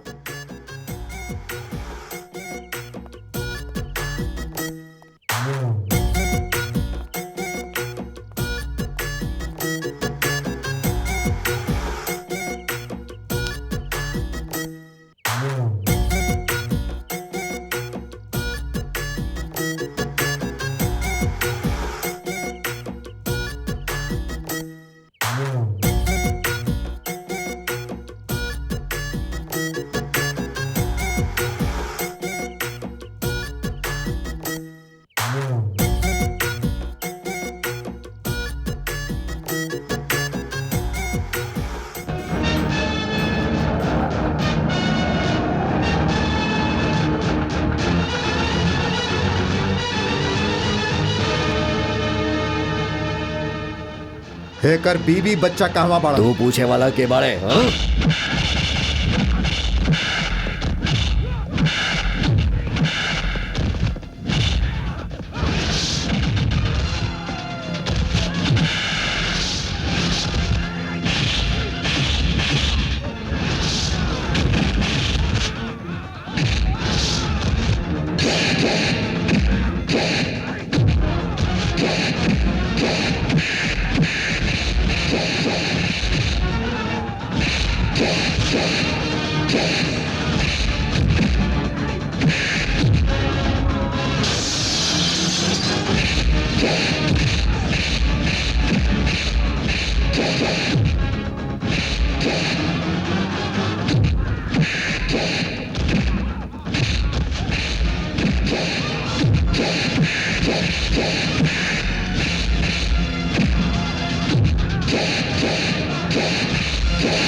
हेय, एक सप्ताह के समय देता नहीं। तू और तुहार बॉस सारा गलत हरकत बंद कर दो और ये शहर के छोड़ के जैसे बाहर चल जा। और वो पांडु से कहिए कि ई बात धनवी कहले बा। चला कृष्ण मूर्ति।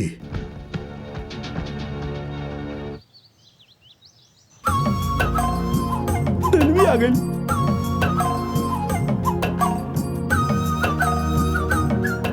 धनवी तू बहुत अच्छा काम तू किया। ठीक तो बाड़ू ना सत्या? कृष्णा तू ठीक था बाड़ा ना? सरपति जी, अरे ओ सरपति जी, किराया किराया निकाला। हाँ देता नहीं, ऊपर आ जा। हाँ ऊपर आ जाना। आवा। आजा, सब औरत लोग बुला रहे बाड़ी। मर्द बड़ा ना तू। ऐसा बात बा का? तम आवता नहीं, आज देखिए ले। जय बजरंग बली, तोड़ दुश्मन के नली।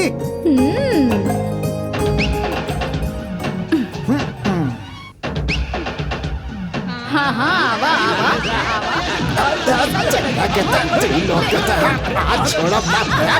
सामान को मारे।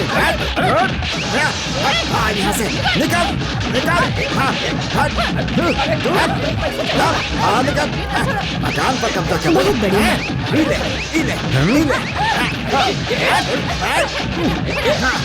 सामान फेंक दो।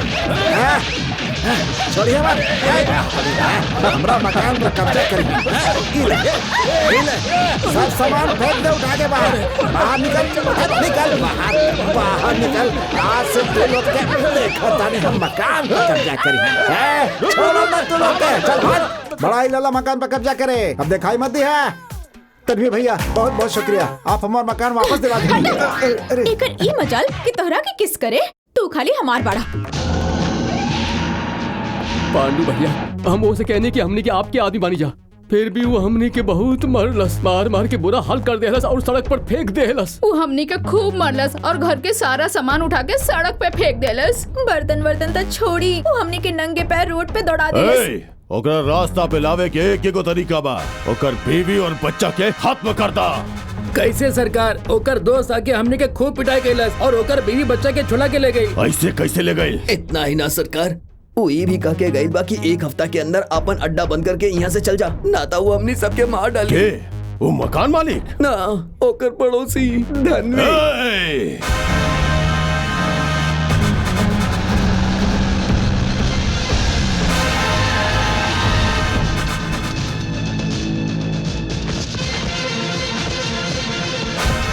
हमरा के जय शहर छोड़ के जाए खातिर कहलस, ओकरा खींच के ले आओ।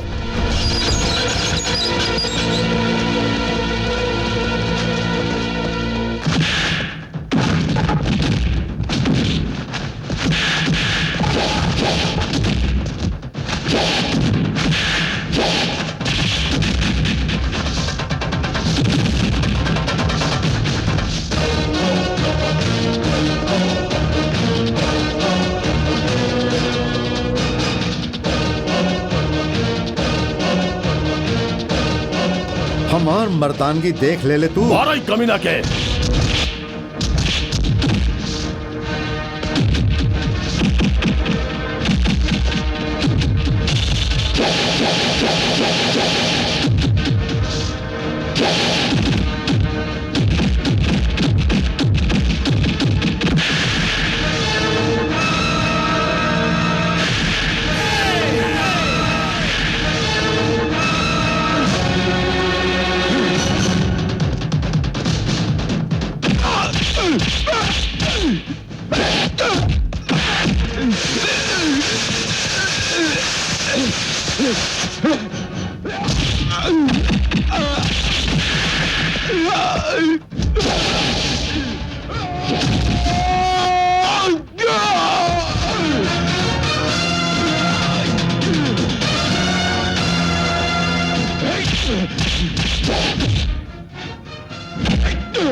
चल उठ उठ।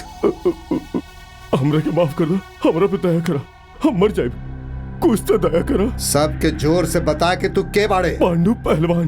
फेरी शहर वाला लोग तोरा गुंडा काहे कहेलन?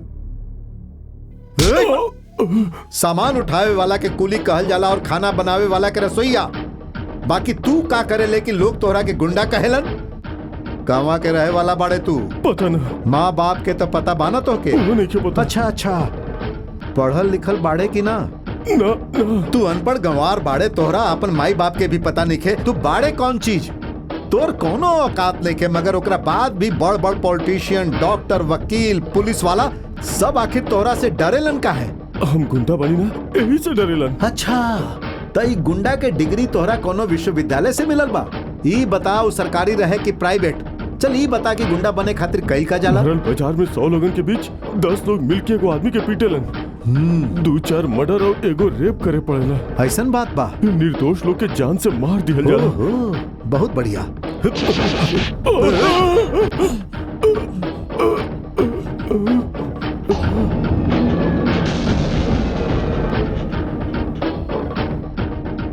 अभी घुसल भी ना और तू चिल्ला रहल बाड़े। 20-25 लोगन के तो मार ही दिल होख तू ना, ओकरा से ज्यादा। अब तक तू जितना भी लोग के मरले बाड़े, उस सब के बीवी बच्चा, माई बाप, भाई बहन कितना मुश्किल झेलत हुई हैं। तोहरा जिंदा छोड़ दे तो ना जाने कितना लोग यतीम हो जी हैं। हमरा माफ कर दिए, हम सुधर जाए। खाली सुधरे के नहीं खे, इस शहर छोड़ के भी जाए के पड़ी तोहरा। शहर छोड़ दे, हम इस शहर छोड़ के हमेशा खातिर चल जाए। तोहर अकेले गैला से कुछ ना होखी। तोहरा जैसन जितना भी बदमाश बड़े उस सब के एजा से जाए पड़ी। लेकिन वो तो बहुत ज्यादा बड़े। हमके उस सब के पता दे। चल चल चल उठ। धनवे छोड़ एकरा के, काहे मारत बड़े? ये आपके मतलब के काम नहीं खे सर। हमनी के नेखे तक के करबा, हमनी के ही काम हा, पुलिस के काम हा। ओहो, पुलिस? हमनी के आपके जरूरत नहीं खे। हाँ सर, घर के रखवाली खातिर हमने के वॉचमैन रखिले, और अगर वो काम छोड़ के सूतत रही तो का कल जाला पता बा ना? हमने के ओकरा हटा के अपन घर के रखवाली खुदे करी ले।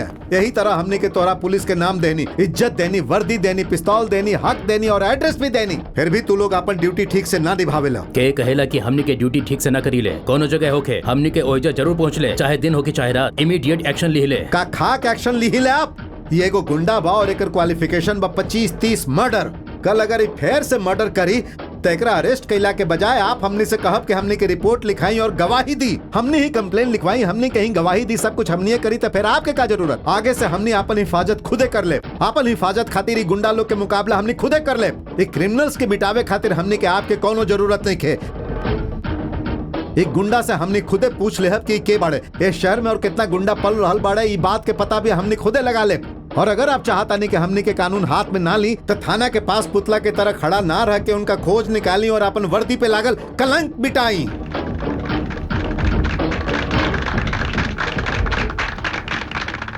बहुत अच्छा काम कैला धनवी, पुलिस वालन के अकल सिखा देला। धनवी, अब तोहरा रहते हमनी के केहू के डर नहीं खे। ई कॉलोनी की तरफ केहू आंख भी ना उठाई। शाबाश। अपन हिफाजत खुद कैला के बजाय जिंदगी भर दूसरा के भरोसा पर ही खड़ा रहिया।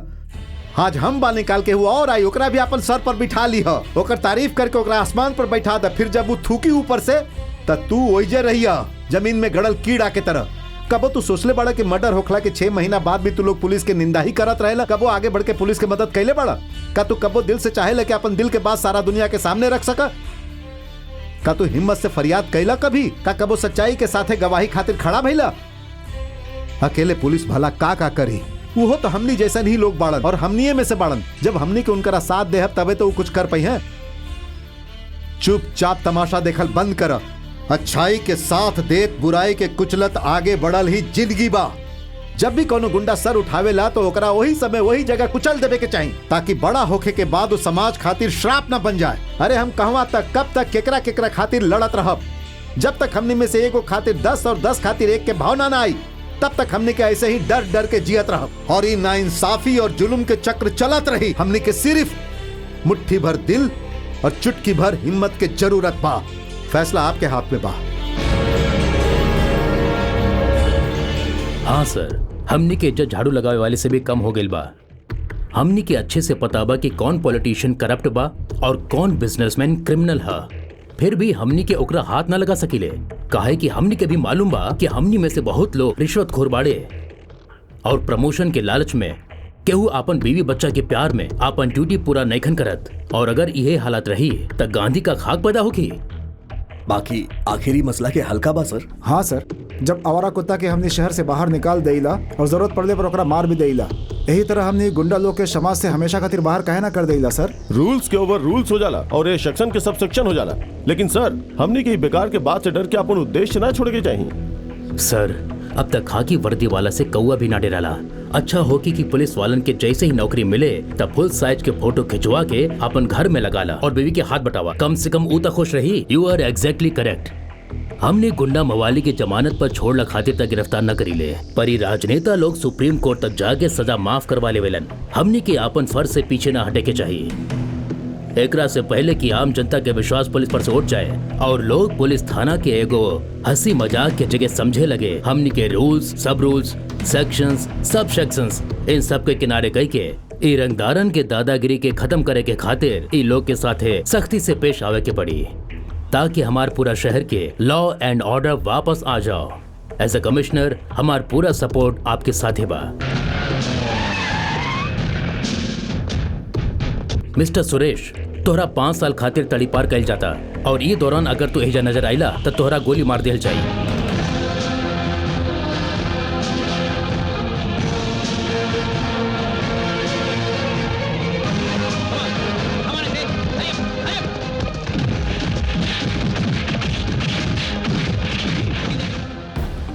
कानून के हाथ बहुत लंबा होखेला और एकरा से बच के केहू ज्यादा दूर ना जा सकेला। हाँ, ये बात सही, बाकी कानून में कई कमजोर कड़ी बा। मुजरिम और कातिल सबके आसानी से जमानत मिल जाला और अपराधी सबके यह लागेला कि अगर निचला अदालत में उनकरा सजा सुनावल गई तो उस सुप्रीम कोर्ट में जाके केस जीत सकेलन। एकर ई मतलब निकालल गलत होखी कि कानून आम जनता खातिर नइखे बनल, चाहे उनकरा खातिर लागू नइखे। हमनी के इस सब चीज से डरे के ना चाही, लेकिन साथ ही कानून के डर अगर कहीं होखे के चाही तो ओकर अपमान करे वाला के मन में। चोर लोग के पता होखे के चाही कि सजा के तौर पर उनकर हाथ काटल जा सकेला। खूनी और बलात्कारियन के भी पता होखे के चाही कि उनकर सजा मौत हो सकेला। तब जाके हमने के समाज में कानून के डर बैठी और तब इस समाज बुरा लोगन के साथ तमाम बुराई से भी छुटकारा पाई।